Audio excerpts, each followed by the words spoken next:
So with a couple of chapters brewing that we've been kind of leading off for a little bit, we've also got the brand new start of this new arc that we're setting off in Eden Zero. So yes, hello, yes, I have been away for a little while, a slight small little break, if anything, to be said on there. And with stuff to say about with recent stuff with going on with Eden Zero, now that we got, well, 3 chapter reviews on there, and you know, I've been kind of slacking a little bit on some of my chapter reviews on there for a lot of my series. I think it's, you know, time we get a little bit back talking about this, and especially with better timing than, you know, I've kind of got the, you know, recent second volume just coming out for me just today, actually, as I was recording, and I was like, I should probably talk about these again. And so this has probably been the longest time since I've done something like this where it's been a triple review. I know I've done that as well for like Black Clover, where last time we did that was like a double review, but fuck it, we're doing a triple review because especially I think with the last chapters that we've been having, that like especially I have a lot of curiosity for what we got with 29. Like 29 set up a lot of lore stuff that I was kind of curious about right at the very end, and 31 and 30 and 31 definitely had some very like intervening kind of sort of events with the brand new arc and changing the scenario up quite a heavy amount. So we're going to be starting off with 29 first with Iron Hill, and then work our ways from, because this one started off with Homura and also as well Rebecca enjoying a little bit of the spring bath, and it was just like, you know, oh, I forgot how nice it was in the Spa of Eden, and you know, immediately she's like, I'm putting up, like, Homura's like, I'm the kind of person like, I'm only putting up with being in this spa because of the training and everything. And it's like, but no, you do realize that this has ether gear, like, somehow able to improve the ether gear, or at least, if anything, and all that, endure your powers in this hot water. And it's just like, that's weird. And it's just like, and she, like, somehow really, like, going around, like, Homura's, like, very confused, like, wait, so you're telling me frequent baths in this war will give you ability to use ether gears?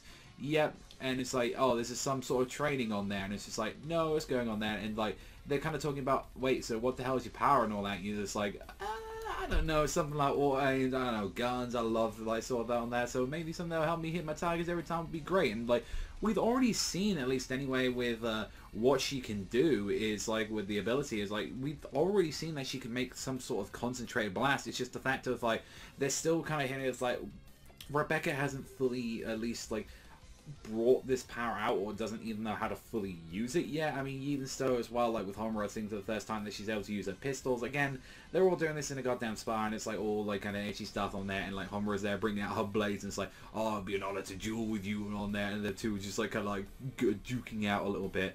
But then as well, they were talking some stuff up as well, especially like with Pino as well, that Pino's gonna be like, oh, you know, that little boy, when they were like kind of describing it, it's like, oh, you're gonna be the little light of Eden, and even mentioning as well that, like, you know, how usually like Pino is gonna be like much later on as well. I believe they even set something up with like kind of one of the chapters beforehand as well, where it's like, you know, they're eventually gonna find something for Pino alongside there, because both Witch on there and like are talking about this, and it's just like, oh, you know, catching up after like 10 years and everything, and it was like, you know, let's just go and like talk around this, and like, you know, they're discussing about Hermit and Valkyrie, and like they're talking about, you know, we're gonna get out of the cosmos once we get them all together, and it's just like, it was kind of nice things, because like we actually haven't had a real conversation. Interesting enough, you find out that they eat as well. I thought they were just like, they're like androids. Like I was going by like Nier Automata kind of rules, where it's just like they don't really need anything like a sustenance. They're kind of like an eternal thing, and they can have things, but it's just like,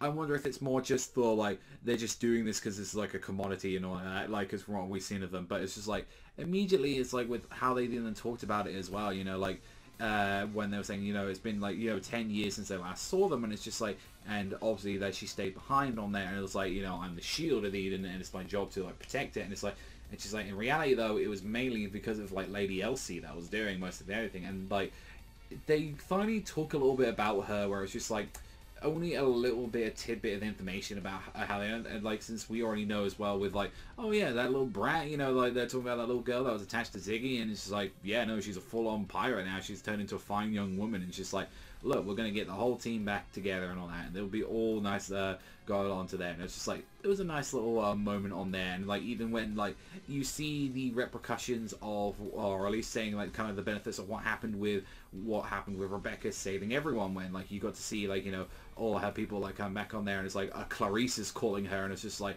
oh, you're okay. By the way, maybe not to go to Blue Garden right now because of the Beekeeper stuff and the Chronophage. Literally, all the girls have now been promoting Rebecca's stuff. They've kind of been giving her shout-outs, as we were kind of predicting.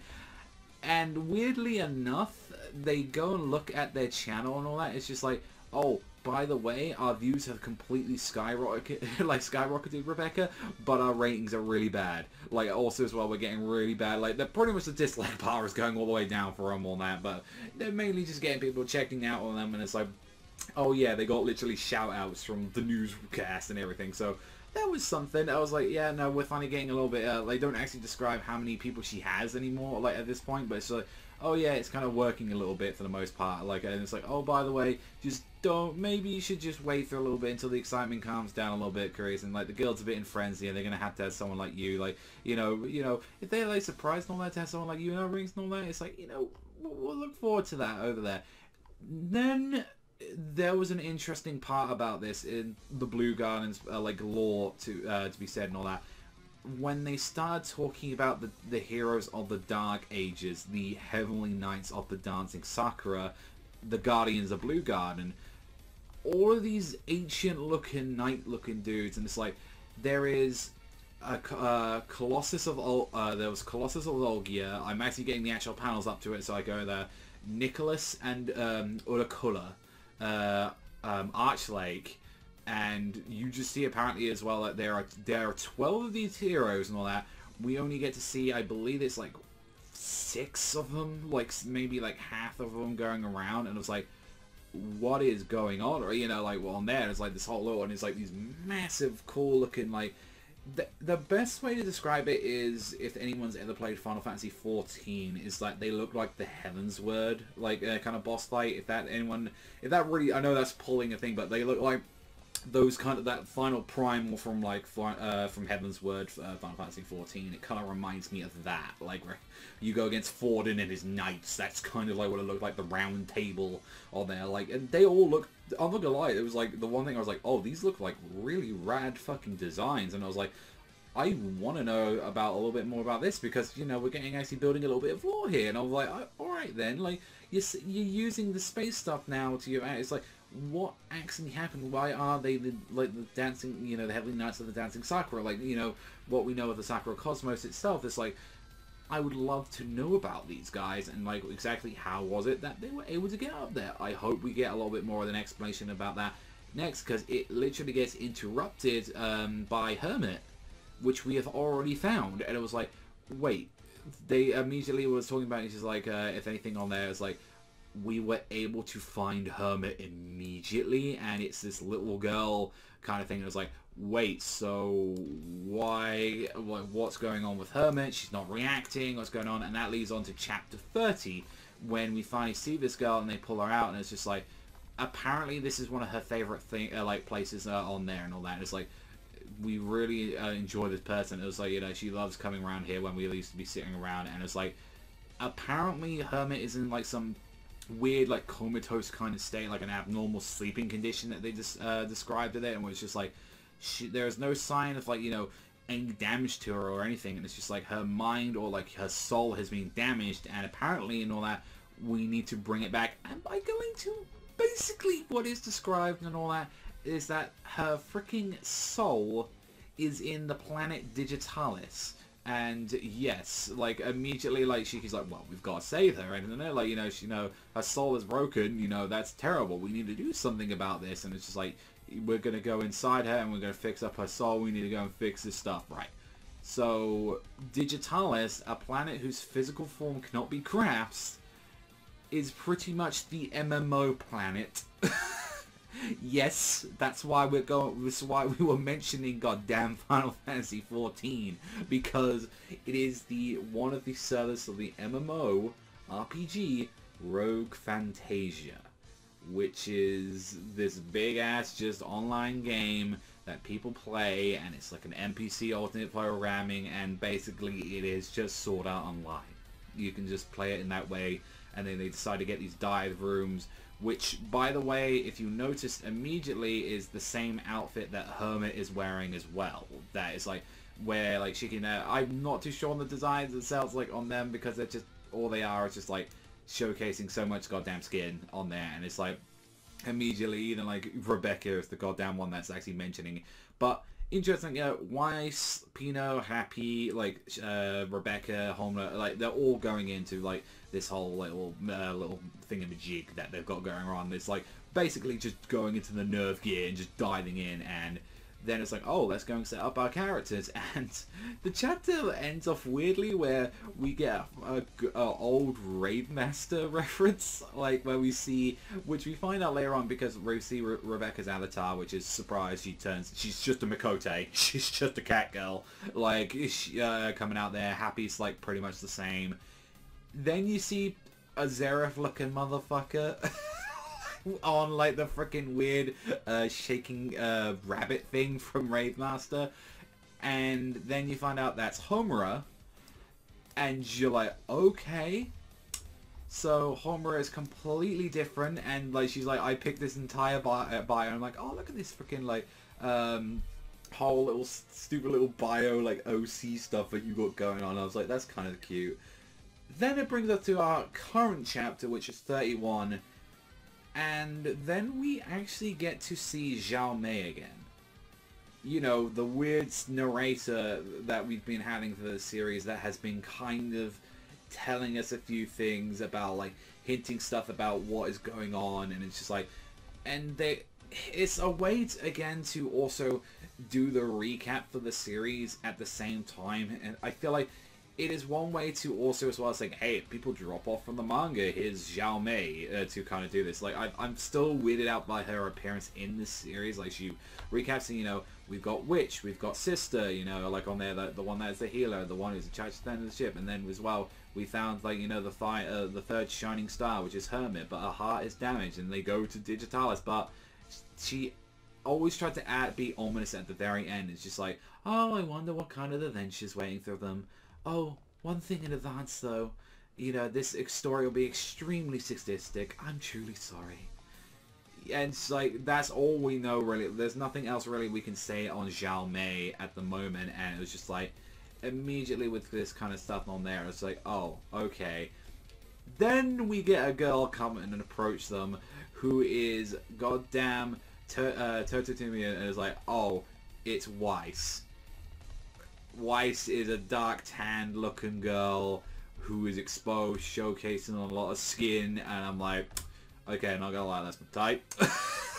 Literally my type right there. But I'm like, look at that. I was like, yeah, you pretty much what most people would do is like, oh, I'm just gonna be a female OC. And I love that, like, Homer is the one that like literally picked like a completely different one as well. It's just like, no, I just want to be a knight, and it's just like, and immediately it's like, the whole response on there is just like, guess what? It's a virtual world. Why can't I chase a few dreams? And Homer's like, yeah, same as well. The one that I was actually kind of surprised with is like, you get to see what Pino looks like as well, like when her actual form, and she's just, it really reminds me of Shala, like from Fairy Tail, where it's like, it's kind of the design where she has like the weird big like bunny ears going like on with her, like her little outfit with like the tie and everything, and I was like, there's an actually nice little moment where she's like roaming around like the whole little MMO starting village area, and she's generally like, you know, really happy about this form, and it was like something you can kind of even just tell from the couple of panels, like she's actually getting to experience at least life kind of like normally as a girl, like as just a normal girl now, and it's like instead of just being used as a tool from what at least anything like of her memories that she's lost. And it was like, it was a nice little moment that we got to kind of see of like, if anything, of like kind of Pino on there. Then Shiki comes out and he looks roided as fuck, and by that I mean he literally looks like he's taken about, if anything, he's literally stabbed himself with so much fucking steroids. Like, I am talking jacked. Like, I am talking like the dude could bench press a fucking truck with his nipples. Like, this is the kind of strength that this guy is at. And I'm like, okay, okay, Shiggy, what the actual fuck? Yeah, how about you make a new avatar? Oh, that's cool. You just look like Acnologia now. There we go. Much better. Yeah, there we go. Thank you. That's what I want.